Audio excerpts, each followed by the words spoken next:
Jangan lupa like, comment, and subscribe channel YouTube TVRI Bengkulu dan nyalakan lonceng notifikasinya.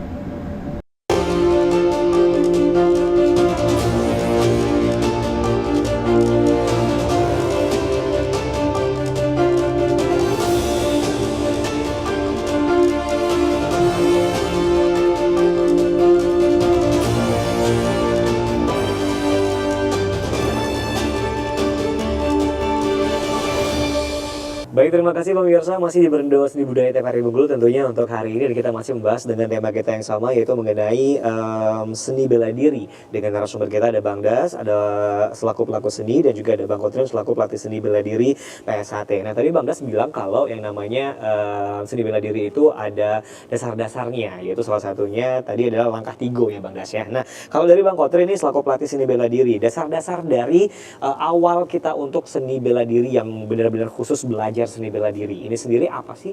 Apakah sama halnya dengan yang Bang Das bilang atau ada perbedaan gitu? Kalau di dalam PSHT sendiri itu mungkin ada sedikit perbedaan. Ya. Seperti halnya dasar-dasar dalam PSHT itu di latihan PSHT seperti yang saya sering melatih. Itu yang pertama kali yang harus dilatih, itu yang pertama lah fisik, tetap pada fisik. Yang kedua itu ketahanan tubuh kita sendiri, baik itu secara gerakan, bagaimana cara melangkah, bagaimana cara melompat, bagaimana cara bergerak, bagaimana cara menangkis. Untuk dasar-dasarnya itu kita latih seperti banyak push up, banyak juga seperti lari, jogging, dan itu untuk dasar-dasar dari PSHT. Setelah dasar-dasarnya kita penuhi, kekuatan kaki, kekuatan tangan kita penuhi, baru kita masuk ke tahap-tahap selanjutnya. Oke gitu, baik. Nah, saya so tahu nih kalau kuda-kuda itu benar ada nggak sih atau memang diperlukan untuk kuda-kuda orang bela diri itu sendiri? Sebelum kembali ke Bang Das, kalau Bang Das ini emang jagonya kuda-kuda nih kayaknya. Ya? Kalau untuk kuda-kuda dalam PSHT itu memang harus ada. Setiap perguruan silat lainnya pun itu semuanya harus ada. Cuman mungkin hanya bentuknya saja yang beda-beda. Bentuk kuda-kuda beda-beda? Ada beda-beda. Oh, nggak sama persis gitu? Nggak sama persis. Oke, kalau PSHT sendiri kuda-kuda gimana? Boleh dicontohin mungkin? Kalau kuda-kuda ya pada dasarnya seperti gerakan IPSI. Bagaimana caranya kaki itu kokoh. Oh, kuda-kuda itu kaki harus kokoh. Kokoh harus kokoh. Oh gitu. Jadi kuda-kuda itu berfungsi untuk supaya tidak jatuh atau seperti itu? Tidak mudah jatuh. Oke, baik. Jadi kuda-kudanya itu tidak harus sama gitu? Tidak harus sama. Oke, baik. Nah, kalau Bang sendiri Bang, gimana nih untuk masalah kuda-kuda ini sendiri? Jadi kalau kuda-kuda dalam sebuah bangunan ibarat sebuah pondasi. Oke, baik. Jadi walaupun jangan pernah, kalau kata pepatah mengatakan jangan pernah meremehkan sebuah pondasi. Walaupun tidak terlihat tapi menentukan sebuah kekuatan pada bangunan tersebut. Jadi jangan pernah meragukan ini pondasinya nggak kelihatan, ini kita pinggirkan, nggak bisa. Ini kuda sama lah dengan kuda-kuda. Kalau seandainya pemain itu luar biasa, tapi mereka memiliki kuda-kuda yang tidak pada posisinya, maka akan lumpuhlah seorang petanding itu tersebut. Jadi semua berawal dari kuda-kuda. Kuda-kuda. Ya, kalau kuda-kudanya tidak benar, hancur sebuah negeri.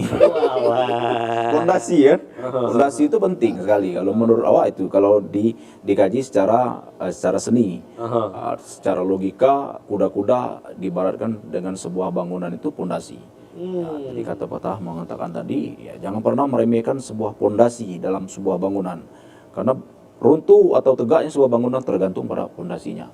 Atau pesilat itu kuda-kudanya. Oke, berarti bukan sembarangan aja. Jangan bukan berdiri sembarangan aja nih, ya kan? Harus kuda-kudanya yang benar nih. Betul, Bang. Kuda-kuda itu sendiri dipelajari atau seperti apa? Atau memang ada hal-hal yang harus dipelajari gitu untuk kuda-kuda sendiri, Bang? Kalau untuk kuda-kuda sendiri sebenarnya memang harus ada yang dipelajari.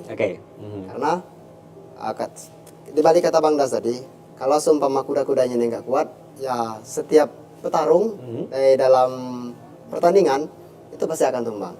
Dan cara melatih untuk kuda-kuda sendiri ya bermacam-macam. Ada dengan cara jalan jongkok kah, ada dengan cara lompat kata, ada bahasanya lompat kata, atau seperti skor jam, itu untuk melatih kuda-kuda. Oh gitu, ada Ya, latihannya. ada latihannya Jadi khusus. nggak sembarangan Nggak gitu sembarangan, ya. saudara. Aduh, biar kuda-kudanya ini lebih kuat Lebih gitu, kuat, lebih kokoh ya. gitu ya kan. Ada juga di dalam PSAT itu seperti ada namanya dikasih beban kaki. Oh dikasih beban Iya, kaki. dikasih beban kaki ya, seperti atau namanya kami sebut itu dempel Oke, itu taruhnya di mana tuh? di bagian kaki betis. Oh kaki betis. Oke, itu fungsinya buat apa bang? Untuk memperberat kaki dan untuk menguatkan kuda-kuda pada saat kita berjalan atau kita melakukan skor jam atau kita lari, itu kan otomatis kaki lebih berat. Dan pada saat kaki lebih berat itu kekokohan kaki itu lebih kuat. Jadi pada saat kita melaksanakan kuda-kuda itu insya Allah lebih kuat. Oke, baik. Nah, sekarang kita ke pertanyaan berikut tentang penilaian nih. Misalnya kita ada di salah satu kompetisi bela diri tentunya. Nah, untuk penilaian yang dinilai itu apa? Kalau di dalam kompetisi bela diri, itu penilaian-penilaian yang harus dinilai itu seperti pukulan, Pukulan, tendangan, dan bantingan. pukulan, tendangan, dan bantingan. Ya. Oke, baik. Di setiap pukulan sendiri ada nilai-nilainya. Kalau kita pukulan menggunakan tangan, itu nilainya 1. Pukulan menggunakan tangan nilainya 1. Nilai 1. Di area Di tubuh. area seluruh badan kecuali leher sampai kepala. Oke. Dan area kemaluan yang tidak diperbolehkan. Oke. Kalau untuk tendangan juga, itu kita memiliki nilai 2. Tendangan nilai 2. Nilai 2. Di seluruh Di bagian seluruh juga. badan, ya, Oke. kecuali kepala. Oke. Dan yang terakhir itu bantingan.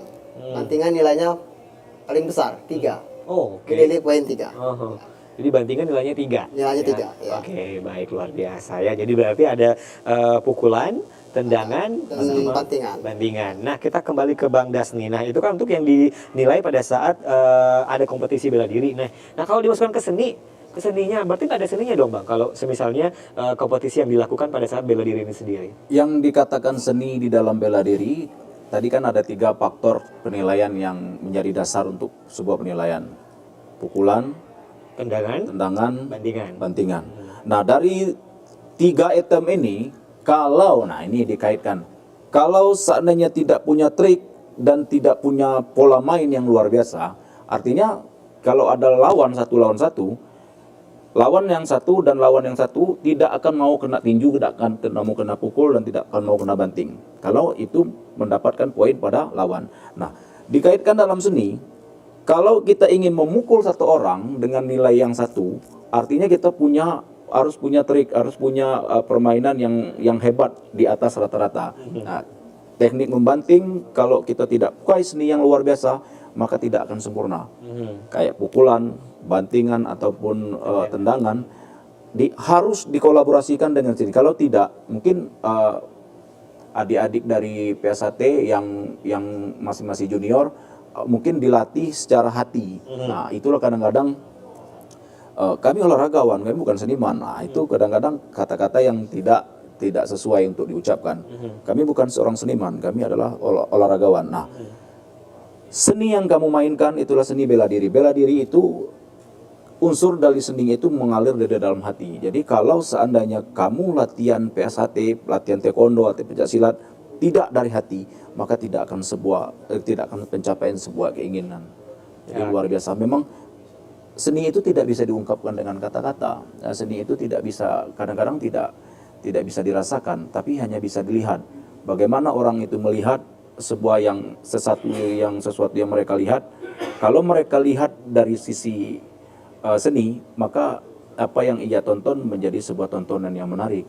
Kalau tidak, kecuali kalau lagi memang dalam posisi terjepit, itu di luar kapasitas seni. Ya. Yang penting menang kan gitu. Itu Bang Fahmi. Yang penting jatuh lah. Yang penting kawan jatuh kan gitu. Oke, baik, kita akan kembali tentunya setelah jeda berikut. Pemirsa tetap bersama kami di Berndo TVRI Bengkulu.